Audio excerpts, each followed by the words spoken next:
Welcome back everyone to Game of the Week, a series where each week I'll be taking a niche and unpopular Roblox game and reviewing it. And if I miss a single day of uploading, this series will end. As always, the link for every game I play will be down in the description below, so if you want to go check the games out, all you gotta do is scroll down and click the first link you see in the description. But without any further dilly-dallying, this Game of the Week is...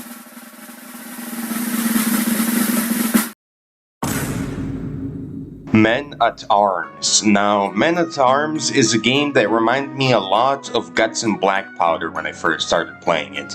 I don't think it's quite as hard as Guts and Blackpowder, because when I first played that game, I really could not get into it. I mean, Guts and Blackpowder was a phenomenal game, and I really liked it, and it was featured in some of Roblox's events, and I played through those events, and they were all really fun, but in my opinion, I have a little bit of a skill issue, so I never quite got into Guts and Blackpowder. However, this game, which is quite similar to Guts and Blackpowder, I was able to get into really easily, and it was a lot of fun, I'm not gonna lie. Now, these two games are similar because both of them are wave defense games. In Guts and Blackpowder, you defend yourself against waves of zombies, and the game is set in like, I don't fucking know, like the 1800s, the early 1800s, where everybody had muskets and had to take like 20 minutes to reload a single shot and all of that. And in Men at Arms, you also have to survive waves of enemies, but instead of them being zombies, they are enemy factions and like enemy castles and enemy kingdoms and all that stuff. And it also takes place a lot earlier than Guts and Blackpowder because I think there are some guns in the game, but you mostly just use swords and bows and crossbows and all that good stuff, all that old medieval stuff, you know. Now, while Guts and Blackpowder has really cool lore, I believe that this game, if it keeps being developed, also has potential to have a really good story. Right now in the game, I believe there are about 5 maps or something like that.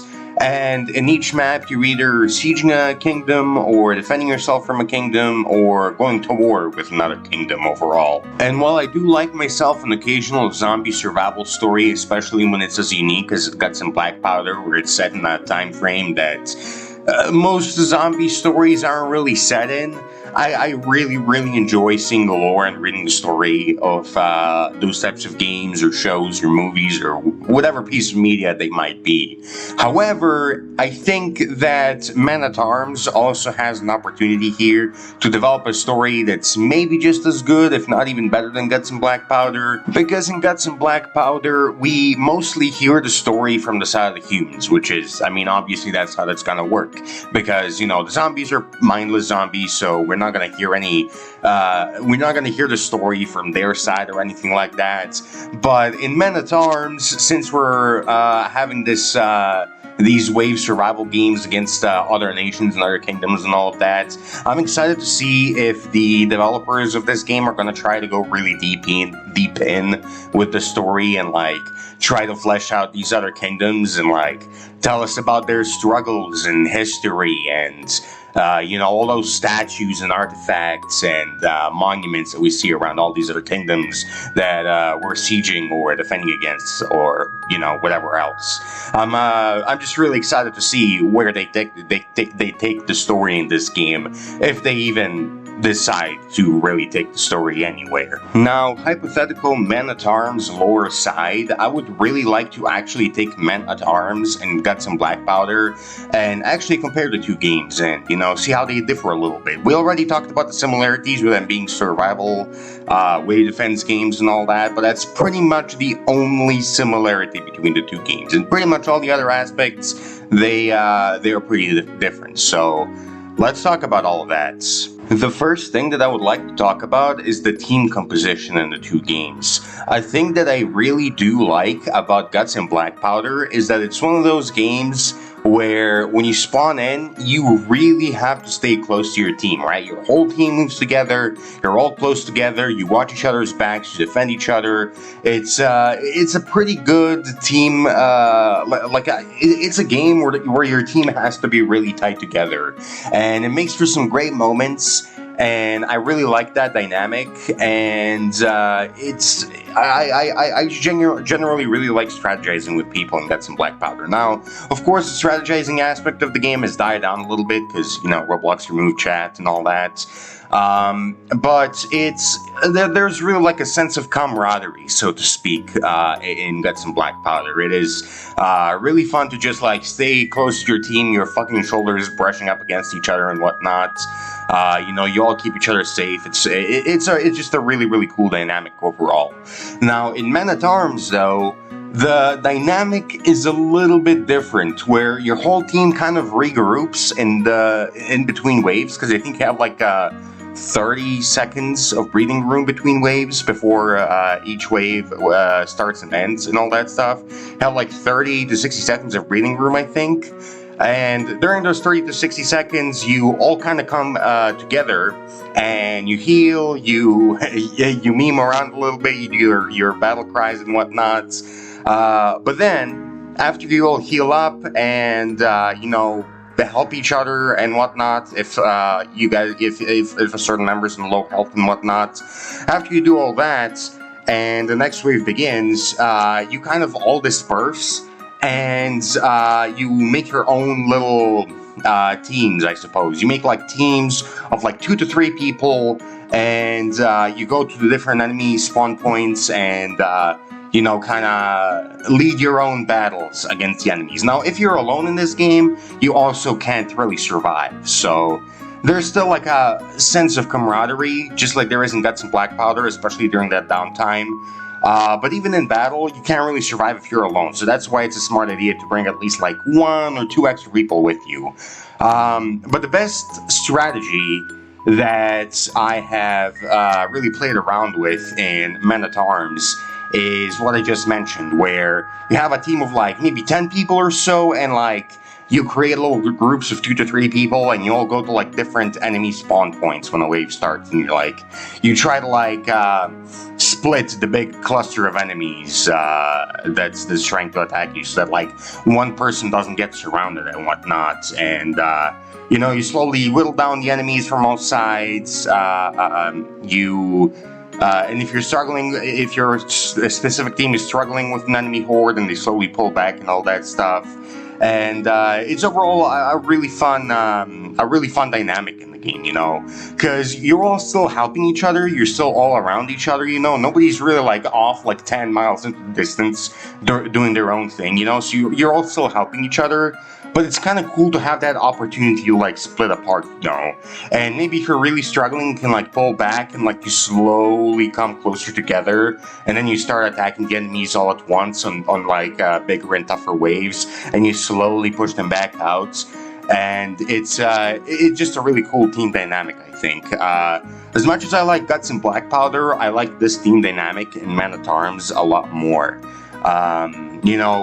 Again, I like staying close to my team and all that, but like I said, having those opportunities where you can like split up and like take on the enemies group by group is really, really cool, and I really like it. Another thing that I like about this game is the variety of weapons in it. Now, Guts and Black Powder also has a good variety of classes and weapons as well.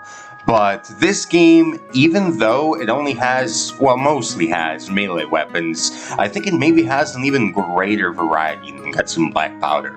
Because there are maces in this game, there are pokey sticks in this game where you stab enemies with like spears and pikes and pitchforks and all that. There's a bunch of like aid items like bandages and medicine and torches and all that kind of good stuff. There's also stuff like just plain old wooden clubs. There's things that you smack people on the heads with. There are things that you slash people with, like swords. There are also like bows and arrows. There are crossbows. For a game without guns, it actually does have a plenty good amount of like ranged weapons. It has throwable weapons, it has bows and arrows, as I said, it has crossbows, and like I said, it even does have an occasional gun. Even though guns are pretty rare to come across, I'm pretty sure that the game has an occasional one here and there. There's also a lot of supporting items in the game, like traps you can set, musical instruments you can play. There's stuff like caltrops you can just like throw on the ground in front of enemies, and set up little choke points where you want to lead the enemies and all that stuff. And overall, there's just a really good variety of weapons in this game, and I have only explored like a fraction of the weapons in the game so far, but as I continue grinding it, I'll definitely play around with more and more weapons. I do not think that I will truly ever have like a meta preferred loadout that I like always rock into every single game, I'm pretty sure as I continue playing, I will be constantly switching between weapons, trying new things and all that, and I think that's all pretty fun. I think the game is pretty well balanced. You always have you like maybe slightly switching up your loadout, or having different things equipped and all that. It's really fun, honestly. Now, even though I absolutely love the weapon variety in this game, I think, and it's pretty hard to say, but I think that my favorite thing in the entire game is its atmosphere. Because holy crap, man, on some maps, the atmosphere in this game is really good. I pretty much whole times, even the lobby looks really, really good. But on some maps, the atmosphere is fucking breathtaking, man. Just look at the images that I'm showing you on the screen right now. Like, this is like, for Roblox games, this is like fucking 10 out of 10 scenery, it's just really, really beautiful. I think probably the most beautiful scenery that I've ever seen in this game is, well, the lobby, and also this little mini campaign that I played through at the end of like the first campaign that I finished. And that mini campaign was called The End of Days, which is like a little survival zombie type of campaign where you like survive waves of zombies, kind of like in Guts and Blackpowder. And I think there are like a total of 5 waves of zombies or something, and then there's like a big snail boss at the end. But I think that mini campaign was like probably the most beautiful type of landscape that I've seen in this whole entire game. It was just like, damn, man. like what else can I say other than damn, man? It was just beautiful. But yeah, dude, I think the developers of this game absolutely knocked it out of the park in every single aspect. And I think the game is super underrated. I mean, the team compositions in this game are goated. I think the weapons are all incredibly well balanced in the game, and all the tools are incredibly well balanced in the game. I mean, the sense of camaraderie that you get with your teammates when you play the game is also really good. The scenery is really good. Everything is just really good about this game, dude. The only thing that I hope for is a story, a proper story. I hope for more lore. But I mean, outside of that, I really have nothing to complain about with the game. But yeah, I suggest all of you go play it, and you know what? If you decide to play it, then tell me what you think about it. And that's pretty much all I have to say. See you later, everyone. I hope you enjoyed the video, and goodbye.